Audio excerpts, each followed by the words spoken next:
Hello everyone! Tapos na kaming mag-get up char. Yan. 10 AM na guys, and ngayon pa kami mag-start ng aming tour around Hanoi. So first namin pupuntahan today ay yung Presidential Palace tsaka yung Ho Chi Minh Mausoleum.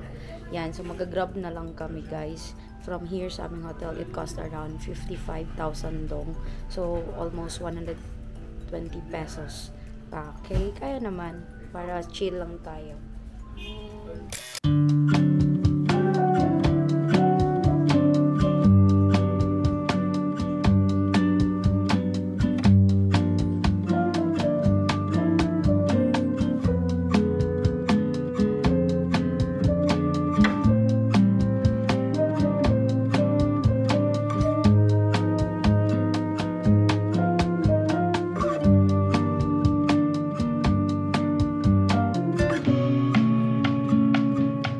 Bawal pa lang mag-picture dun sa pinakaharap ng palace. Before kayo makakapasok, need yung dumaan sa security screening. Ayan, x-ray lang naman. Hindi naman kayo tinatanong ganun. Dire-diretso na lang after. So, ito na kami. Nasa loob. First stop for today, Palace, Presidential Palace and Ho Chi Minh Mausoleum.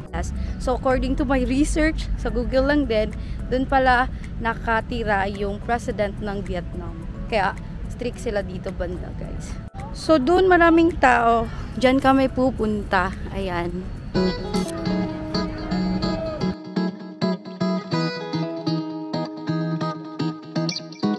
Everything falls into place when you're near.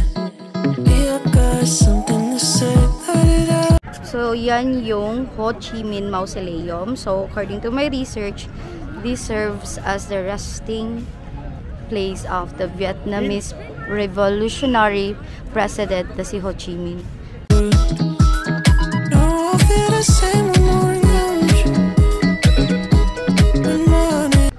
So guys, konting lakad lang pala dun guys ay makakarating ka na sa One Pillar Pagoda. Katabi lang din ito yung HCM Museum. Ayan.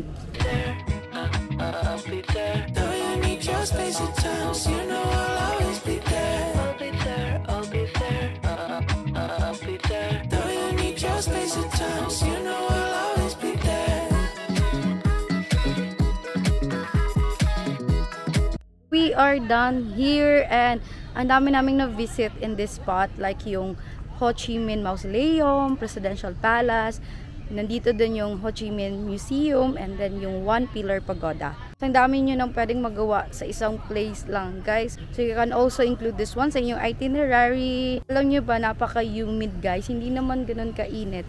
Pero grabe yung humidity ngayon. Talaga ang init. Ayan, nakaka-haggard. Ito yung delikado kasi akala mo hindi mainit. Pero ito talaga yung nakakasunog. And buti na lang naglagay kami ng sunblock. So if you're going here, especially kung tag-init sa Hanoi, don't forget to put sunblock para protected yung skin nyo. So we're here sa Grab car kasi we are going to our next destination and we are going to Temple of Literature. Yan. Pwede naman siyang lakarin guys, but it will take you around like 15 minutes na maglakad, and then nasa almost 1 kilometer siya. So we chose to just ride.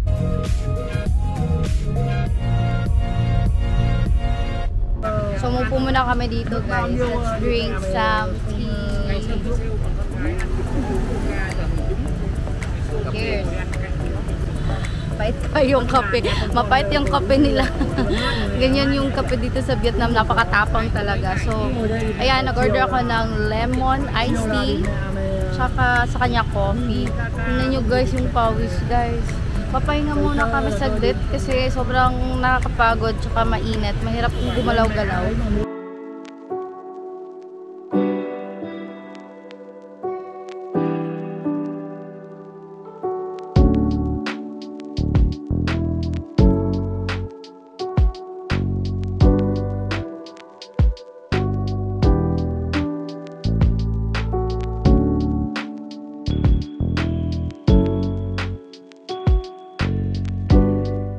So we are here inside the temple guys. And ang ganda niya. Grabe. Kaka-relax yung ambience niya dito. Tsaka ang laki niya. Nasa entrance pa kami banda. Again, you need to pay 70k dong para sa entrance. Pero if you want to avail the audio guide, merong 100k dong na bayad doon. Yan. Hindi na kami nag-avail. Stroll na lang kami. Gusto ko talagang mag-avail pero hindi na lang. Eto, let's go inside!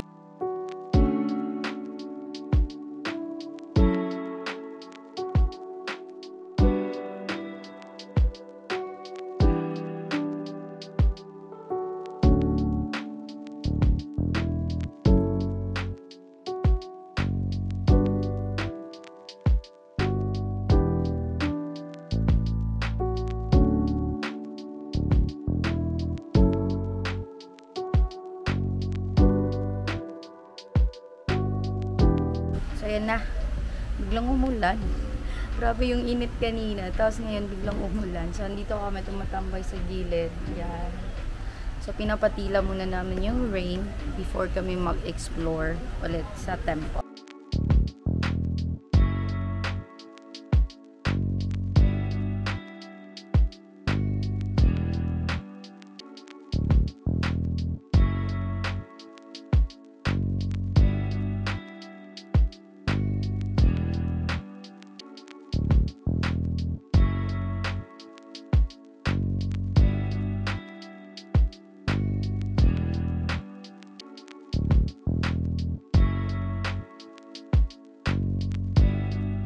Lawak pala dito sa Temple of Literature. So, ayan. Lapit na kami sa may exit. So, mag-i-exit na kami, guys. Ayan. Ang ganda dito, guys. Grabe. Ang laki niya, ang lawak niya. Siguro mas ma-appreciate nyo pa kung kukuha kayo ng guide or kahit nung audio guide. Kasi kami, ang sarap makinig sa mga nagtutour na may guide. Hindi namin maintindihan. So, siguro sa next na pupunta namin, mag-audio guide talaga kami. Actually, sa sobrang lawak niya, may mga spots pa kami na hindi napupuntahan.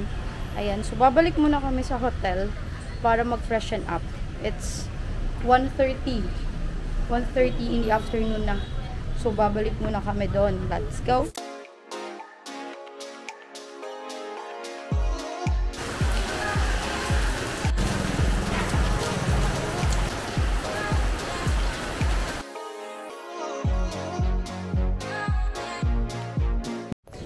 Raining outside and we are here sa isang restaurant na tabi lang ng aming hotel guys. So kakain kami ng aming lunch, late lunch kasi 2 PM na. Ayan, tumatambay kami dito. So yung name ng hotel yung name ng restaurant ay Pha Toi. Sakto ba yung pronounce? Basta ito siya. Tabi lang siya ng Hanoi Traveler's House. Ito, stir fry pho na chicken. Tapos, iyang chicken spring roll. Tapos, may sabaw and dasawsawan.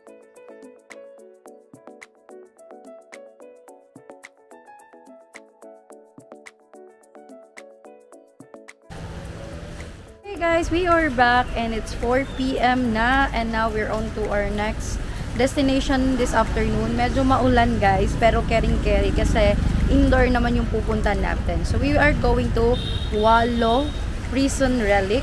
And again, from here ay mag-grab ulit kami. Yes, suki ng grab dito sa Hanoi. Medyo mahirap palang mag-book pag maulan, tsaka hapon. Kasi matagal kaming nakakuha ng driver. However, papunta na dito yung car guys. So, inaantay na lang namin. Yan. Maulan na hapon dito sa Vietnam.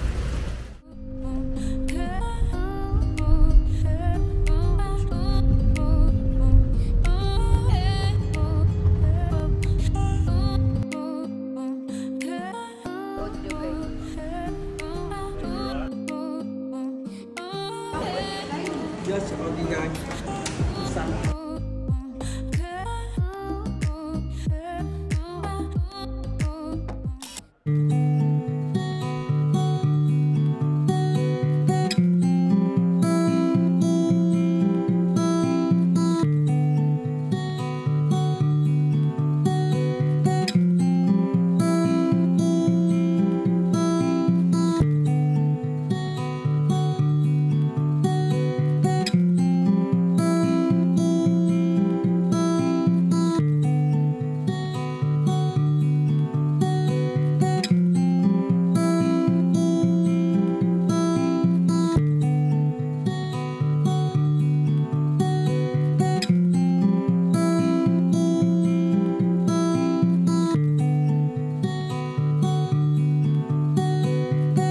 Inside guys, and ito nasa labas na kami.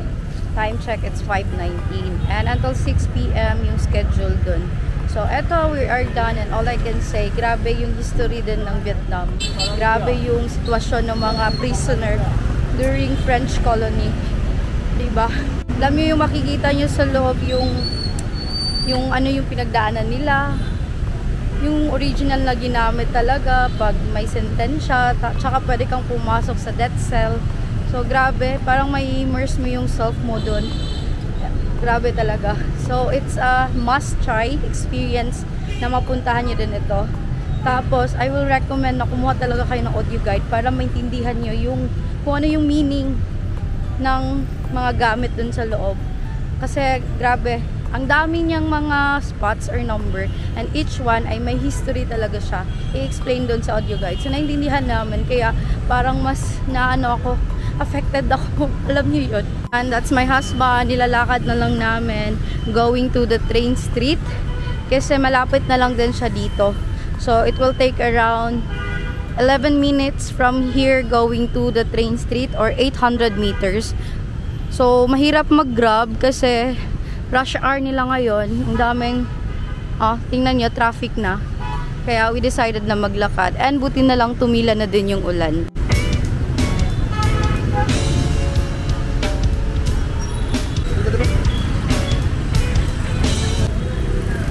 5:30 PM rush hour pala dito sa Hanoi. Grabe. Grabe yung street. So, malapit na ata kami. Guys, ang dami na namin nadadaan ng mga kainan. Tingnan nyo. Yan. Pasapa ako tuloy.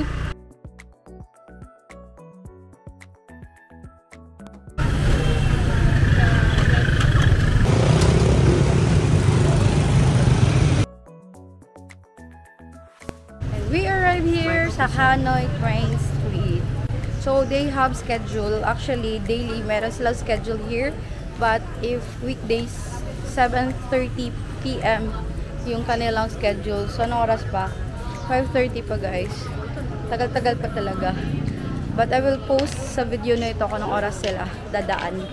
Yan, para alam nyo din kung anong oras kayo pupunta. So it's just happened na malapit na lang kami sa Train Street, kaya maaga kami napunta dito. Yan. So let's just explore and wait the time. And let's see.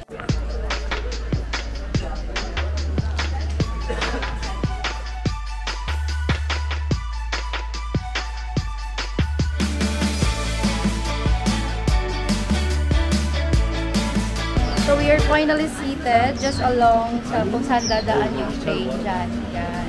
So yung name ng aming cafe na inupuan ay Coffee 7. Yes. So nag-order muna kami ng beer tsaka ng iced tea. Kasi sobrang nakaka-haggard na naman guys. Yung humid talaga dito sa Vietnam, grabe. Ayan. So we will just chill and possible dito na din kami kakain kasi 5:43 tapos 7:30 pa yung train. So antayin namin.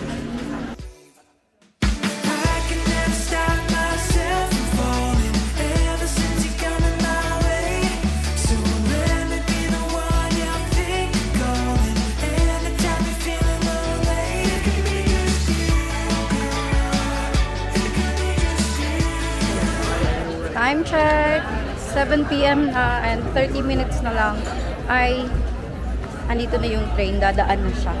Ang maganda dito guys, napaka-vibrant niya pag gabi. Yan, ibang-iba yung vibes niya pag maaraw. Grabe, ang daming mga lightings dito guys. So dyan, sobrang daming cafe. Dito naman banda guys, one side lang yung may cafe. Dito na side, wala na. Yan. Mas maganda talaga dun banda kasi kabilaan yung cafe. Dito kasi, yan, wala siyang cafe dyan guys. Pero I think pwede ka namang tumambay dyan, tayo-tayo. Saktuhin niya lang yung pagdaan ng train.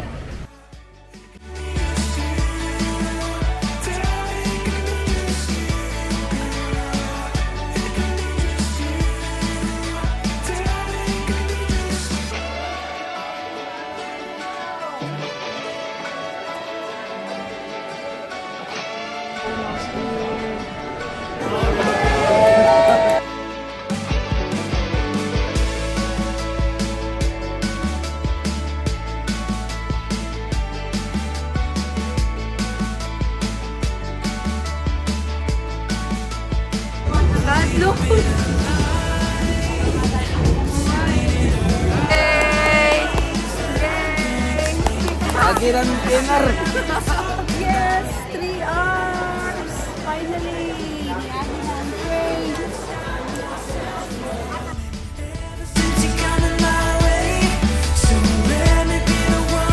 Hey guys! We are back here in Old Quarter. We went outside kasi hindi ba ako nakapag-dinner. And then, may bibilhin din yung husband ko. So, let's stroll here. And let's see kung ano yung gadap. Actually, paggabi, grabe, ang busy ng Old Quarter, guys. So, papakita ko sa inyo. And tara, let's stroll! Kanina, guys, nadaanan namin yung Mad Monkey. May bar doon. Malapit lang siya, as in like, katabi lang siya ng Hanoi Traveler's House. So, ang daming nagpa-parting mga AFAM doon. Hindi kami doon. Ayan, mag-stroll lang kami dito. And yes, as of 10 PM here in Hanoi, grabe, ang busy na mga tindahan. Ayan, napaka-vibrant. May spa din dito. And tingnan nyo, oh, nagpa-party-party yung mga people here. It's Monday, guys, ha? It's Monday here. But it's so busy. Yan yung mga street food here. Kebab. Talagang maglakad saka mag-vlog dito, guys. Kasi sa sidewalk, ayan, ang daming mga motorbike. Actually, wala tayong sidewalk. Nasa road na tayo. Kasi yung sidewalk dito sa Hanoi, guys, ginagawa nilang kainan or parking space ng mga motor. Ito, guys, open pa din yung mga stores. Nagbebenta ng mga North Face. Yan, open pa yung mga souvenir shops. Yan. Pupunta kayo dito, guys, sa Vietnam. Marami talagang binibentang ganyan. Maganda din yung quality nila, guys. This is the other side. Yan yung street niya. Oh. Gin Rob Barbecue and Buffalo Hostel. Withdraw tayo dyan using our GoTime card.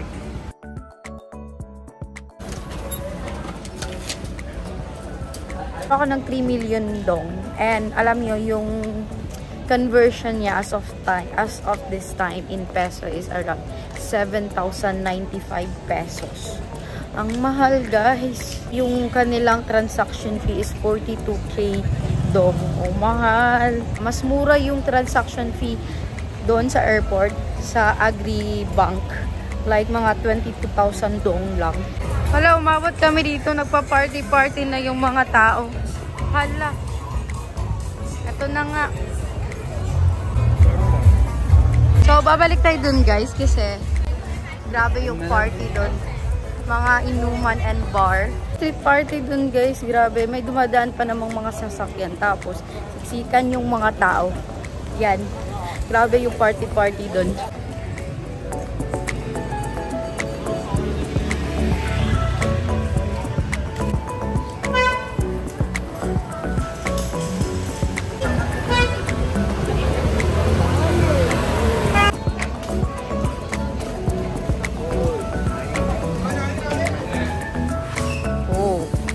banda tahimik na. Medyo tahimik na actually. So, ito na yung way going to our hotel. Yan na dun. Yan. Let's buy some bunny. How much? You're 40 for one. 40? Yeah. One. Oh.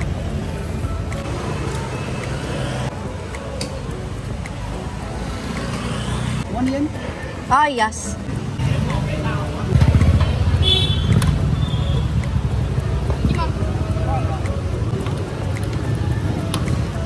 What is this? Oh, Pork. yeah. This one? Oh, Oh. chicken. Oh. Oh. Everything. Everything.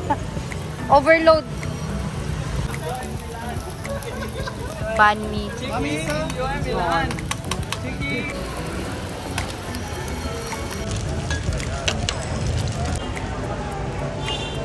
spicy? Yes, spicy.